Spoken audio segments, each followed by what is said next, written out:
Hola, me da muchísimo gusto poder llegar hasta todos sus hogares en este tiempo en que nos encontramos, pues la mayor parte de la gente encerrados en nuestra casa, limitados en nuestras acciones, en nuestras salidas, y pienso que pues tenemos un tiempo precioso que aprovechar, porque siempre hay que sacar lo mejor de todas las crisis que atravesamos en la vida. Y ahorita pues tenemos, lo que más nos sobra es el tiempo, y yo les voy a pedir a ustedes que a través de este momento que vamos a iniciar, estos estudios de carácter profético, bastante profundos, nos van a ayudar muchísimo a comprender la situación en la que nos encontramos, por qué el mundo se encuentra en las condiciones en las que se encuentra, y sobre todas las cosas, ver de qué forma los eventos desde el siglo pasado se fueron sucediendo uno tras otro, hasta llegar al siglo XXI, y es exactamente la misma cronología que hace 2500 años los profetas hebreos profetizaron para que nosotros tengamos la absoluta certeza de que la Biblia es inspirada por Dios. Porque ¿quién puede conocer el futuro? Solo Dios. Y Dios invita muchas veces en la Biblia a los adivinos, a los hechiceros, a los ocultistas, a los que se dicen profetas, para que puedan ellos delinear y poder profetizar y declarar las cosas como se encuentran 100% cumplidas en la palabra de Dios. Vamos a iniciar esta serie de estudios con un panorama geopolítico internacional que nos va a proporcionar las herramientas para que nosotros podamos de aquí en adelante ir comprendiendo que la Biblia es más moderna que el periódico de mañana en la mañana y más moderna que las noticias que aparecen todos los días por la televisión y los medios masivos y las redes sociales. Entonces, vamos a ver de qué forma tan perfecta la Biblia nos muestra claramente las condiciones en las que el mundo se encuentra actualmente desde el siglo pasado. Vamos a comenzar con la Segunda Guerra Mundial. Hace aproximadamente 75 años, en 1945, terminó la Segunda Guerra Mundial. Y la ganaron los Estados Unidos de Norteamérica, unidos con Inglaterra, Canadá y con Rusia. Los nazis habían hecho una alianza con Benito Mussolini en Italia y también con los japoneses. Cuando los norteamericanos y los rusos llegaron a Berlín, junto con los ingleses, iba pues el primer ministro Winston Churchill, el general Douglas MacArthur de Estados Unidos, José Stalin de Rusia. Encontraron un panorama devastador. Más de 6 millones de judíos habían muerto a manos de los nazis, de experimentos también disque genéticos de los nazis, y pues esto conmovió completamente la sociedad, y de ahí en adelante los Estados Unidos de Norteamérica se levantaron, surgieron con la supremacía política, militar y económica. Entonces, durante todo este tiempo, Estados Unidos permaneció con la ideología de la democracia, y el modelo de la democracia fue absorbido por la mayor parte de las naciones. Y llegamos a 1950-52, cuando la Unión de Repúblicas Socialistas Soviéticas, conocida actualmente como Rusia, comienza la competencia con Estados Unidos en el siglo pasado por el control del mundo. Tenemos que entender esto. Jesucristo había establecido hace 2000 años que la mayor parte de los gobernantes tienen la intención de gobernar, de controlar, de dominar, de empoderarse del mundo entero. Y este ha sido el sueño de Alejandro el Magno, de Aníbal, de Napoleón Bonaparte, etcétera, etcétera, y de todos los grandes conquistadores que la historia nos puede describir. Entonces, Rusia entra en competencia en 1950-52 con Estados Unidos, fabricando la bomba de hidrógeno.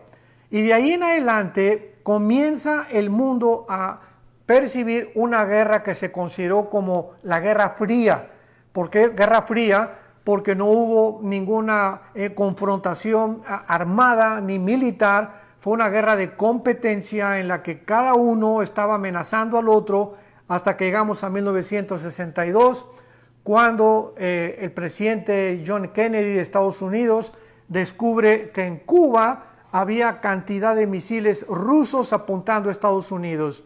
Esta crisis estuvo a punto de desatar otra tercera guerra mundial o la próxima guerra mundial que podría el mundo percibir.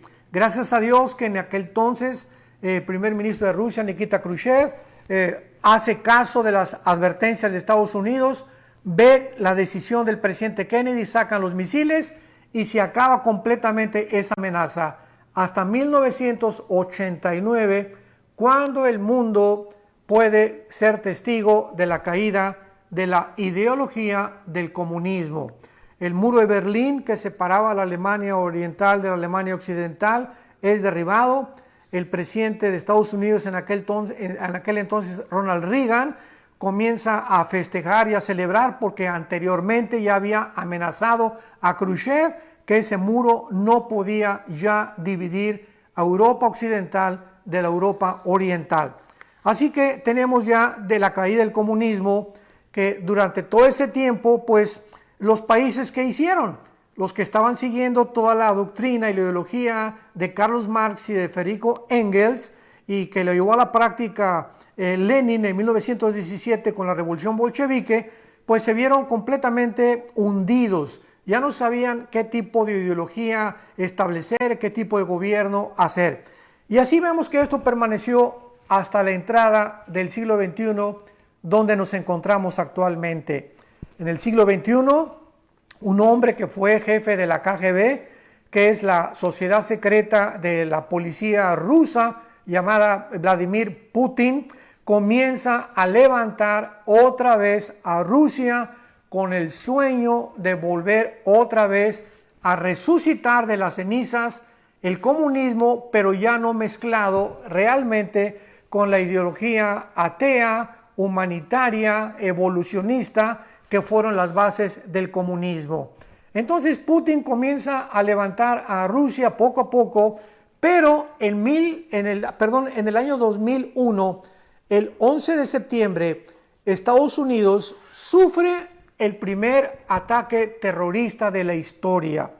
Este ataque, que derrumba las dos Torres Gemelas en la ciudad de Nueva York, matando a casi 3,000 personas, ocasionó que Estados Unidos abriera los ojos y se diera cuenta que había una hendidura, un hueco en su sistema defensivo y que eran vulnerables y que no podían ellos seguir creyendo que eran invencibles. Esto hizo reaccionar al presidente en aquel entonces, George Bush, para que pudiera entender que por primera vez el mundo entraba en una guerra contra el terror. El terror provocado en aquel tiempo en este ataque por 19 terroristas radicales del Islam que se propusieron secuestrar 4 aviones, 2 lo estrellaron contra las torres, otro iba dirigido a la Casa Blanca. En Pensilvania, en el estado de Pensilvania, Estados Unidos, fue detenido por los pasajeros. Héroes se les puede considerar, valientes, que impidieron que los terroristas lo llevaran a la Casa Blanca. Y el otro que fue dirigido al Pentágono, que es el centro militar más importante de Estados Unidos. Y de ahí vemos nosotros, después de este ataque terrorista, la caída de la bolsa de valores en el 2008 en 777 puntos. Con esto quiero irlos llevando para que veamos claramente la Segunda Guerra Mundial, el surgimiento de Rusia, la caída del comunismo, el resurgimiento de Rusia. Ahora entra la economía, que cae la bolsa de valores, que desde 1930 con la Gran Depresión no había sucedido, aunque no fue lo mismo que la Gran Depresión, pero en 2008 descubrimos cientos de empresarios y de billonarios quitarse la vida. Qué impresionante que fue el primer impacto económico que en este siglo el mundo ha tenido. Y después de esto entramos nosotros al año 2015, estamos hablando de casi 6-7 años después de la caída de la bolsa, con un grupo terrorista islámico, otra vez islámico, en el Medio Oriente, que se llamó el ISIS, que estaban tratando de unir a Irak con Siria para formar otra vez el califato de los otomanos. El califa es el líder o el jefe del grupo islámico que gobernó casi 450 años el Imperio Otomano y que en 1923 fueron derrotados por los ingleses. Entonces, desde 1923 hasta el 2015, el Islam nunca había soñado ni creído que podían otra vez gobernar el mundo y apoderarse más que nada del petróleo del Medio Oriente. Bueno, este grupo de ISIS fue combatido por Rusia, lo sabemos. Estados Unidos mandó también bastantes ataques militares. Aparentemente, hasta este momento, el grupo de ISIS ha desaparecido porque este grupo fue formado por todos los generales sobrevivientes de Saddam Hussein. Cuando en la guerra del Golfo Pérsico 1990-91, el papá Bush sacó a Saddam Hussein de Kuwait, que quería apoderarse del petróleo de Kuwait, pues después se escondió Saddam Hussein, lo encontraron en un hoyo de 2 o 3 metros con lleno de piojos en la barba. Los mismos iraquíes lo juzgaron y lo ahorcaron, y el Islam permanecía completamente, pues ahora sí que semidormido.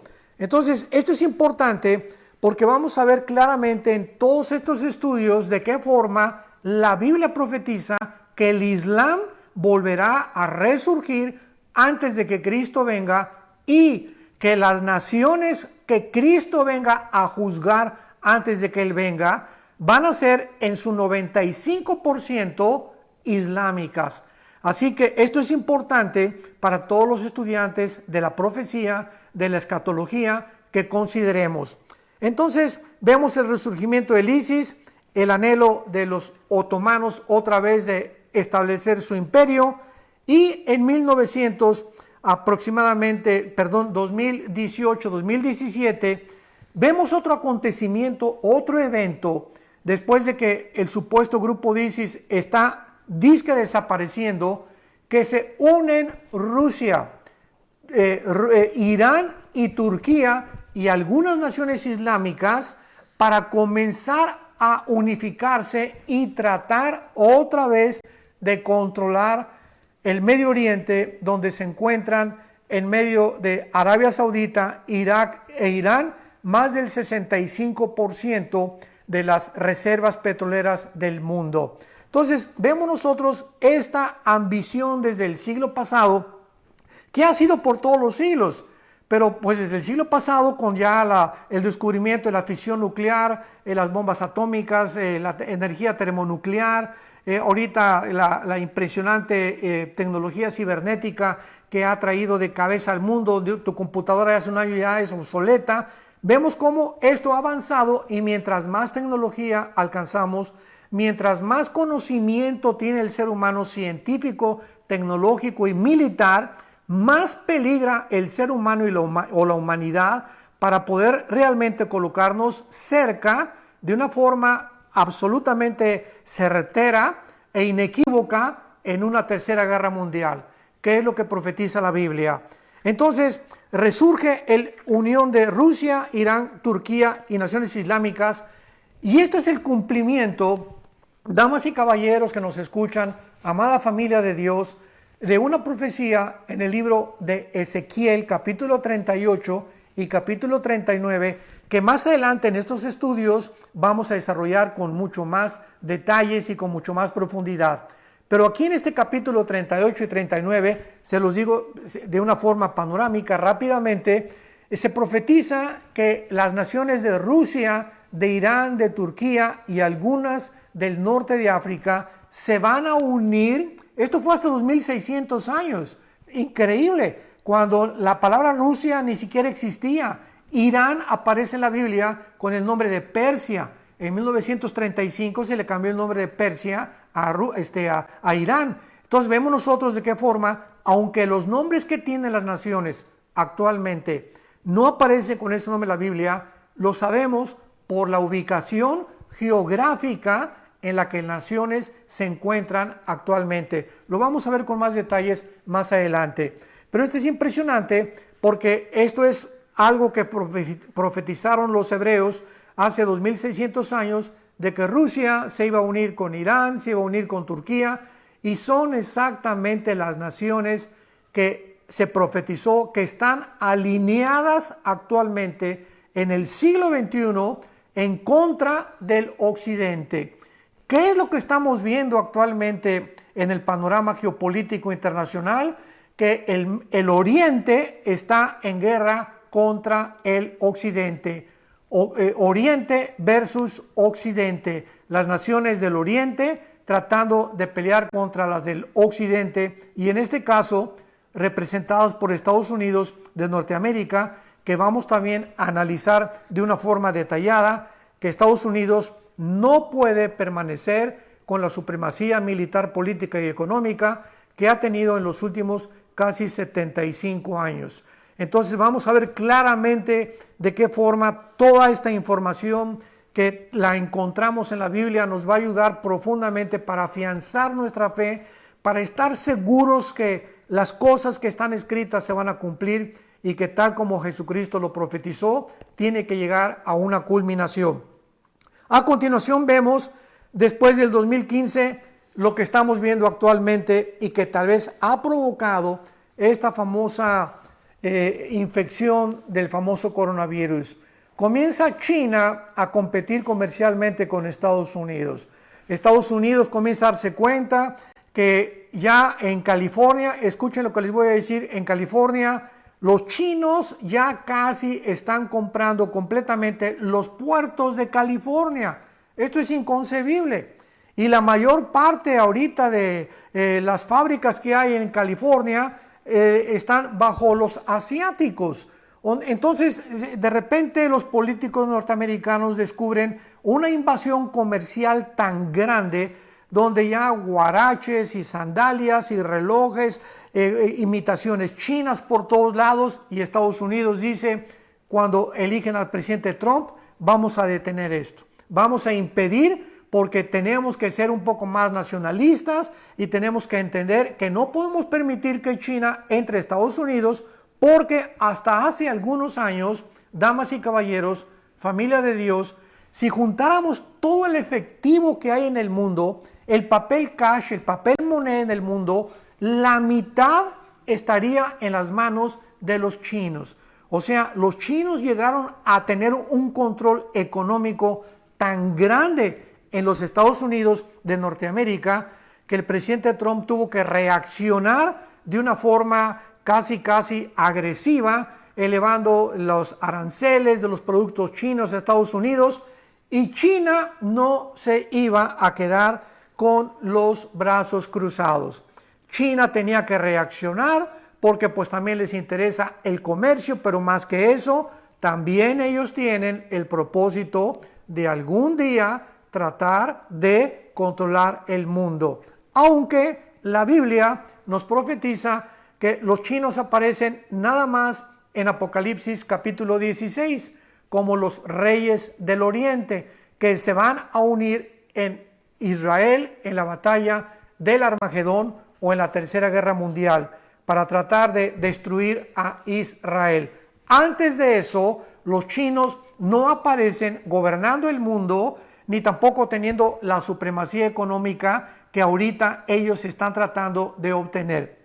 Entonces, esto es lo que ha provocado, ¿verdad?, que pues hayan reaccionado de maneras tan agresivas. Irán es otra nación, ¿verdad?, que odia a Israel, odia a los Estados Unidos, con una alianza con Rusia, repito, y con Turquía también. El presidente Erdogan de Turquía también ha declarado que odia a Israel, a los cristianos, etcétera, etcétera. Entonces, Irán, con la fabricación de todas las centrifugadoras nucleares que tenía, vamos a hablar también de eso más adelante en otros estudios, de qué forma tan detallada profetiza Dios la destrucción de Irán en un futuro cercano y de qué manera Irán también va a formar parte del gobierno del anticristo antes de que Cristo regrese. Y vemos en 10º lugar al Papa Francisco, que acaba de convocar una reunión ahora para, creo, el 14 de mayo de este año 2020 en Roma, no en ningún otro lado, donde quiere invitar a todos los líderes de todas las religiones a unificarse. ¿Y qué es lo que la Biblia menciona al respecto? Bueno, en Apocalipsis capítulo 13, en Apocalipsis capítulo 17, la Biblia profetizó hace 2000 años que el anticristo iba a necesitar a un líder religioso.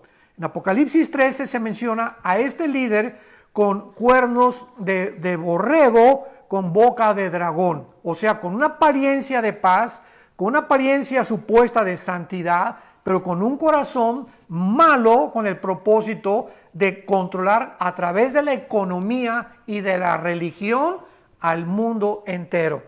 Entonces, estos eventos y estos movimientos geopolíticos que estamos viniendo y observando desde el siglo pasado nos muestran claramente la cercanía en la cual nos encontramos en la última generación. Amada familia de Dios, estamos en un tiempo precioso donde ahorita Dios estamos teniendo el tiempo, vuelvo a recordarles lo que al principio ahorita les recordé, tenemos el tiempo de venir a la Biblia, de estudiar la Biblia, de abrir las Escrituras, de darnos cuenta los tesoros, las piedras preciosas tan maravillosas que existen en este libro, para que podamos abrir los ojos, porque no somos hijos de las tinieblas, somos hijos de la luz, no podemos andar en oscuridad.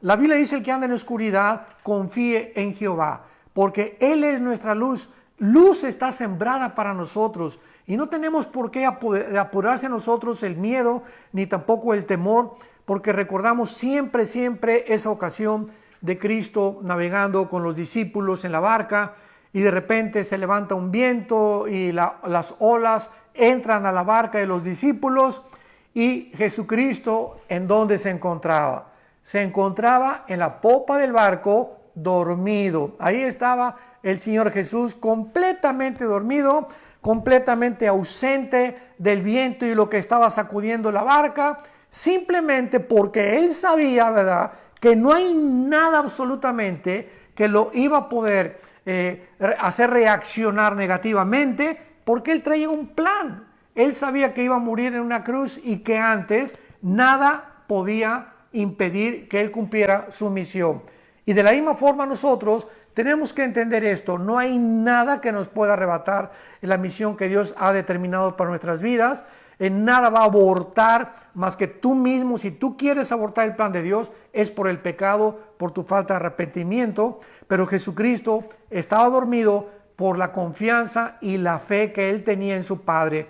Y esta es la razón por la cual, cuando lo despiertan los discípulos y creen que el barco ya está hundiéndose, ¿qué cosa les dice?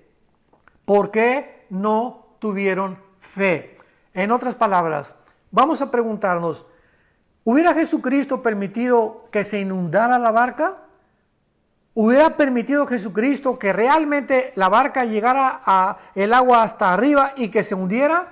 Yo creo que sí.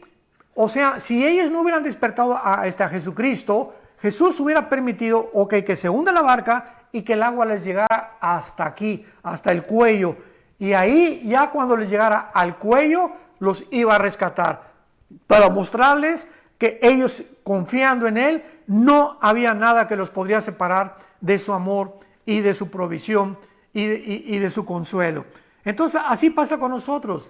A veces sentimos que el agua nos llega hasta acá, no estamos ahogándonos, no nos vamos a ahogar, vamos a salir de este problema, vamos a salir de esta pandemia. Dios tiene un propósito ahorita, está ahora sí que encerrándonos en nuestro corral, podríamos decir, como sus ovejas, para que Él nos muestre las maravillas de su poder. Este es el momento en el que nos dice: quietos, no hagan nada, porque de todas maneras no podemos hacer nada.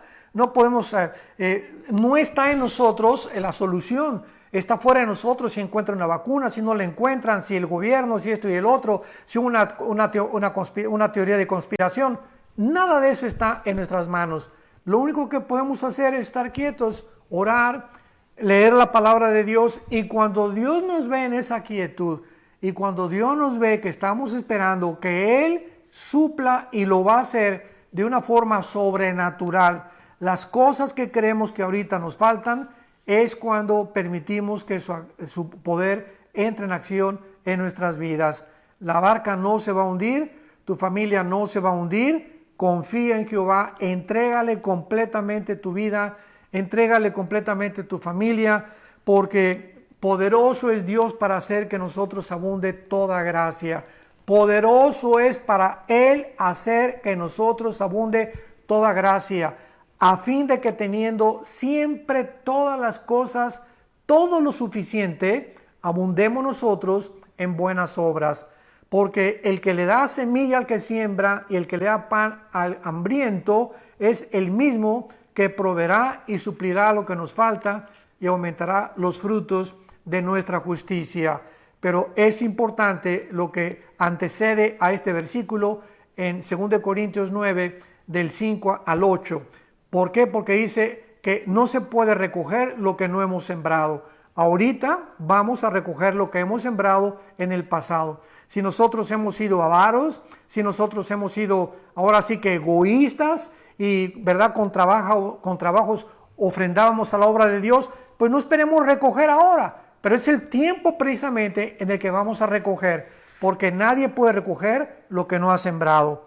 Y finalmente, pues entramos al desplome internacional actualmente del famoso coronavirus, que es un virus, ¿verdad? Es un enemigo invisible.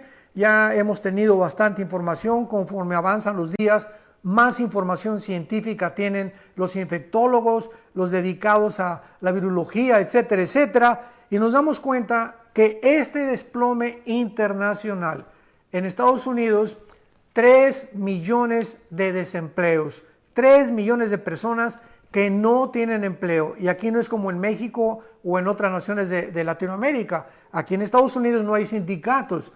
Así que de la noche a la mañana te dicen, está usted despedido y no hay una conciliación y arbitraje para poder defenderse o para poder demandar a tu jefe aquí en Estados Unidos.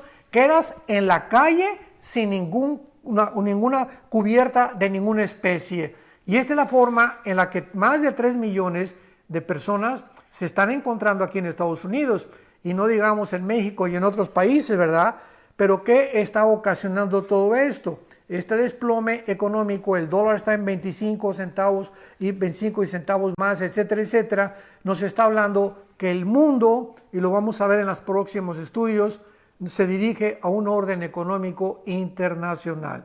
La Biblia claramente profetiza que el anticristo, esto fue hace 2000 años, va a gobernar, a controlar las naciones a través de ¿qué? Del dinero, de la economía. Y para esto el mundo tiene que llegar al estado en el que se encuentra, porque el caldo de cultivo para todos los dictadores es la pobreza, es la ignorancia. A ningún dictador le conviene que el pueblo tenga armas, ni que tenga conocimientos, ni que tenga dinero tampoco. Por eso terminan con la clase empresarial, se van contra la clase media de la sociedad, tratan de mantener en ignorancia al pueblo con bastantes promesas. Y esta es la forma en la que finalmente el mundo va a acabar. Van a ser engañados, dice en Apocalipsis 12 que Satanás engaña al mundo entero. Así que ahorita estamos en un mundo bajo una histeria, psicosis colectiva internacional, hay mucha ansiedad, hay mucho temor, hay mucho, ahora sí que angustia de las personas. Y hace 2000 años Jesucristo finalmente nos dio la medicina para todas estas crisis que afectan nuestra manera de pensar, nuestro sistema cardiovascular. Todo está demostrado que la forma como pensamos, como percibimos el mundo, nos va a afectar físicamente también. Jesucristo dijo, mi paz les dejo, mi paz les doy. No como el mundo la da. Mientras muchos de ustedes ahorita tenían dinero y creías que vivías en paz. Pero ahorita es la hora de demostrar que en medio de esta tormenta nos mantenemos tranquilos, nos mantenemos serenos, sabemos que nuestra barca no se va a hundir y tenemos que mantener esta confianza en las promesas de Dios para que podamos verdaderamente ser llamados hijos de Dios. Vamos a despedirnos con una oración y en este momento, si está tu esposa y tus hijos, dale la mano y tratemos de levantar esta plegaria al trono de Dios, al trono de la gracia, donde vamos a encontrar favor y oportuno socorro. Te damos gracias, Señor, que hace 2000 años moriste en una cruz para pagar por nuestros pecados, y aprovechamos este tiempo, Señor, que tú nos has concedido de crisis, de saber que estas crisis no duran. Ahorita es el anochecer y viene el amanecer. Tus promesas son firmes, son fieles, y estás aprovechando también para saber lo que hay en nuestro corazón. Te pedimos, Padre, que nos mantengas sin afanes, sin ningún estrés, sin ninguna preocupación, en el sentido que nos quite la paz y que nos lleve a la violencia, inclusive dentro de nuestra propia familia, y que podamos hasta el final de nuestra vida recordar que ni la pobreza, ni la desnudez, ni ningún demonio del infierno, ni la persecución, ni la guerra, nada nos podrá separar nunca de tu amor. En ti confiamos hasta el final de nuestra vida, sabiendo que nadie nos puede quitar la vida, ni un virus, ni nadie, si no es tu voluntad. Y en esta voluntad descansamos en el nombre de Jesucristo, nuestro Señor. Amén. Vida Nueva para el Mundo se sostiene y propaga el mensaje de salvación de Jesucristo gracias a Dios y a tus donativos. Creemos en los principios bíblicos de diezmos y ofrendas. Si todo el mundo cuida de los principios de diezmos y ofrendas, provee recursos para crear una comunidad y organización sana. Llevemos juntos el Evangelio de Jesucristo al mundo entero. Realizamos eventos, seminarios, congresos y diferentes programas para dar a conocer el mensaje de salvación y el poder de nuestro Señor, transformando y edificando vidas de mujeres, hombres, niños alrededor del mundo. ¿Qué pasa cuando decides hacer tu donativo? Aunque no puedas llevar la palabra personalmente a todo el mundo, de esta forma lo estás haciendo. Con tus donativos o aportaciones, estás sembrando y formando parte de lo que Dios está haciendo en su obra. Estás ayudando a traer luz a la oscuridad, paz al conflicto y esperanza a los que no tienen ninguna. Dona desde México.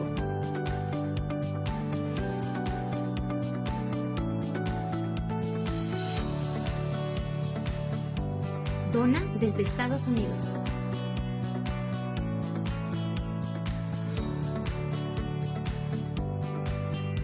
Para el resto de donaciones de otras partes del mundo, www.vidanuevaparelmundo.org.mx/dona. Estamos cumpliendo la gran comisión. Por tanto, vayan y hagan discípulos a todas las naciones, bautizándolos en el nombre del Padre, del Hijo y del Espíritu Santo, enseñándoles que guarden todas las cosas que les he mandado.